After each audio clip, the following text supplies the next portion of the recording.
So this is me welcoming my senior year in college. 10 kilos din yung in-increase ng body weight ko. Era Dorada. Confident if you will be the height.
Hi everyone! So I'm done preparing already. So this is me welcoming my senior year in college. Yung subject talaga namin ngayon is isa lang. But I have errands to do in the afternoon. Kaya uuwi ako dun sa amin. And tomorrow will be the first day na as in hectic ang schedule. Most of our schedule talaga is gabi. So I don't know how we're going to balance it. Kasi syempre on my part, it's so difficult kasi hindi ako guys nagbo-board.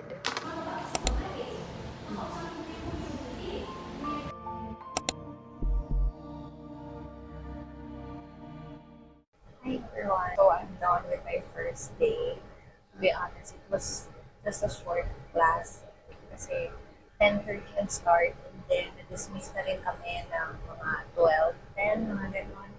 And I'm also done eating lunch. I ate lunch with my boyfriend and Ate Abby and Tita Ben. So, thank you for the lunch po. And right now, dito na ako sa bus kasi uuwi ako sa amin.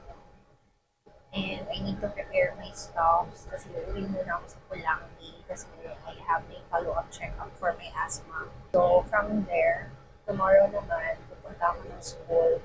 And ang schedule ko naman tomorrow is 4. Basically, it's already a night class. So, hindi ko alam kung papanuhin ko yan kasi halos ganyan talaga ang schedule namin ngayong 4th year. Karamihan talaga sa schedule namin is hapon hanggang gabi. Trying my best na ayusin yung schedule ko. So, ayun, hinihintay ko pa kasi ang tagal mapuno ng bus and hindi ko yata plano umalis ng bus ko. Kasi yung first day namin ngayon as a 4th year student, hindi siya kagaya ng mga dati. Kasi dati, yung mga first day namin, first day pa lang, gano'n pagod na. Ngayon, binigyan kami ng parang konting hours na parang madami mo ng rest time kasi start pa lang. Pero, hindi ko alam if ganito rin ba the following days, this week, I expect na talagang paggabi is parang pagod na naman ako, hassle na naman, takbuhan na naman sa this is what I love about commuting kasi you get to see and you get to unwind. Yeah, I enjoy this. Sayang nga lang kasi hindi available si Mayun. Hindi nyo nakita. Actually earlier, maulan talaga. And then, buti na lang nga medyo nawala na rin yung ulan. Pero naging cloudy naman.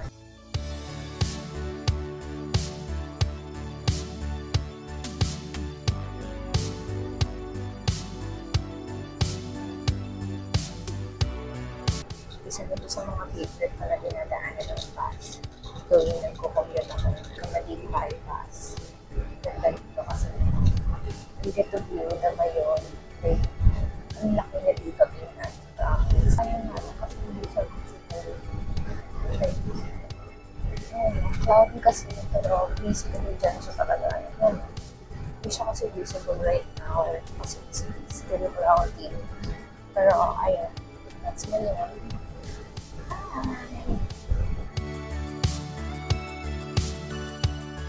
Pag nasa bus, gusto ko nakikita ko yung view. Kahit dyan sila ako, gusto ko. Hindi ko rin kung bakit. Pero kahit natin pag nagsiswimming, gusto ko yung ganito. Tapos, saka ako magdadive. Kasi gusto ko yun.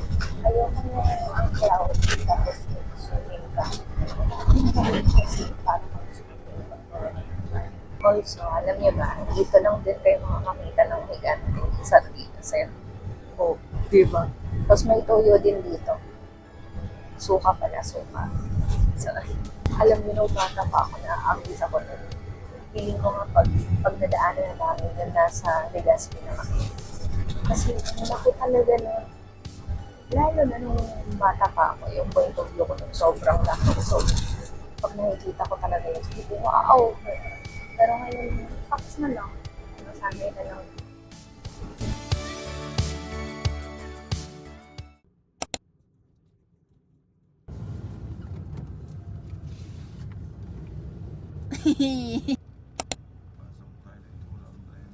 BYD.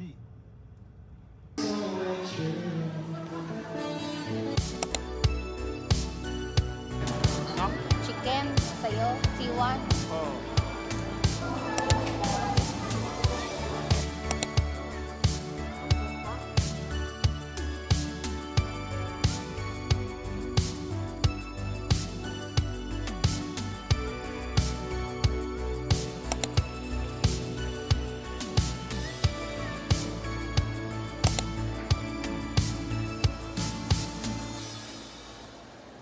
Hi, so we're still here. Paikot-ikot lang kami dito sa ano kasi hindi namin mahanap yung Shell Helix na flagship. Papagod na kami kanina pa kasi parehas kasi Lacandula Drive. And yeah, ikot-ikot na kami. After this, pupunta na kami ng BU kasi magpapahatid na ako doon kasi yung class ko is 4 to 5. And yun lang na naman yung schedule ko. Wala na naman akong any other subject. So basically, 1 hour lang naman yung class ko kasi yung next subject ko is 5 to 8:30. Kaya lang wala kaming class ngayon kasi wala pa nga si ma'am, hindi pa siya available, nasa Manila pa siya. So baka magpahintay na lang ako kay daddy kasi 1 hour na lang yung class ko, sayang naman, di ba? Baka nandito lang din naman siya. So instead na mag-commute, papahintay na ako para makasama na ako umuwi kasi last night, talagang antok na antok ako. Effect din yata nung si Teresa na iniinom ko. So, kailangan ko talagang early matulog ngayon. Earlier lang talaga yung follow-up check-up ko. Kasi, last night, hindi available yung clinic. Nagkaroon lang daw ng half day na appointment si doc. So, maaga din silang umuwi. Kaya, hindi ako naka-follow-up check-up kagabi. Kaya, kanina lang na umaga. And yun, grabe, sa loob ng 10 days, 10 kilos din yung in-increase ko, which is better. Dalit si kuya. 10 days, sa loob ng 10 days, 10 kilos din yung in-increase ng body weight ko. Pero okay lang naman kasi gusto ko din naman talaga mag-gain ng weight. And lately, nagiging akong conscious sa body ko kasi parang ang thin ko masyado. And I don't like that. I kinda like a body na medyo may laman kasi yun, I need to be more healthy. Feeling ko kasi parang ang gaan ko for my age. Yan o, yung mga Tagas Daraga pala. Lacandula Drive ng Tagas Daraga. Hindi ng Legazpi. Dalawa kasi yung alam naming ano. Isa lang kasi yung alam namin na Lacandula Drive. Pag sinabing Lacandula Drive, dun lang sa may Legazpi, sa may Marison. Hindi dito.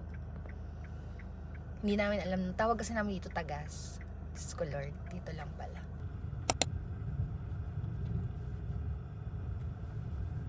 So yung class ko is actually 4. But I'm already here. Last dos pa lang, guys. Gusto ko na kasi talagang Ito sana ako vacant. Wala sanang ang tao. Guys, it's so init. Kaya dun tayo sa lobby. At least dun sa lobby. Medyo ma-press ko. Dito ang init. Like, bugs.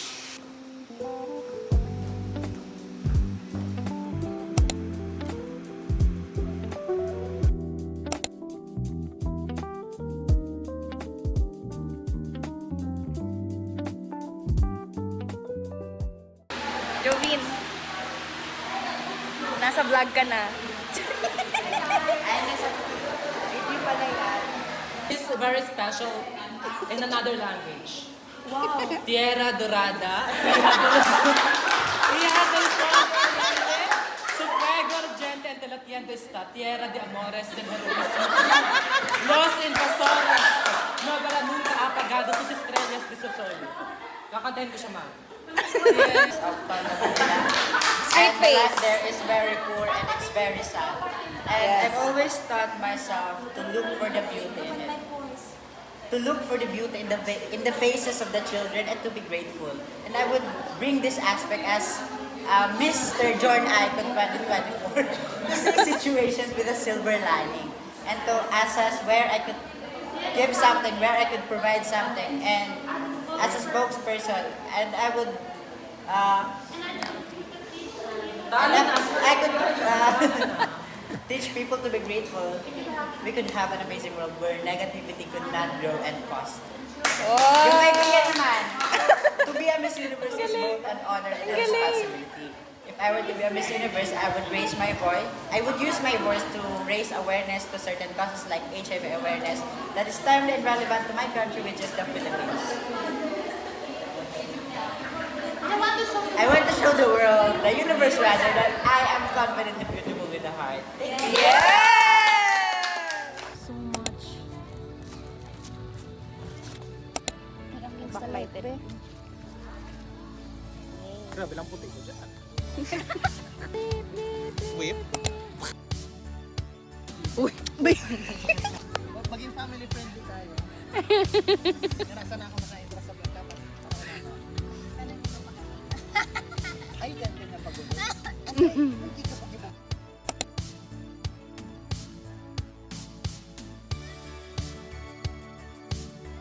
Bitakpan mo ba yung ilaw?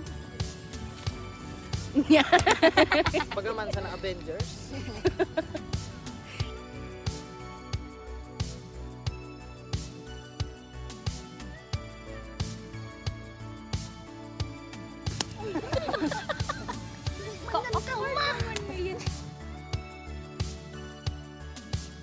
Kung mo dyan, ibibilip talaga pag kaiba mo. Hindi ka makablog. Diyos ko, yung mga video nga namin yung high school, lahat nakamute. Ayaw nga pangalan kasi. Mahilig ako mag-name drop eh, lalo na. Lalo na, yun, yung issue ni...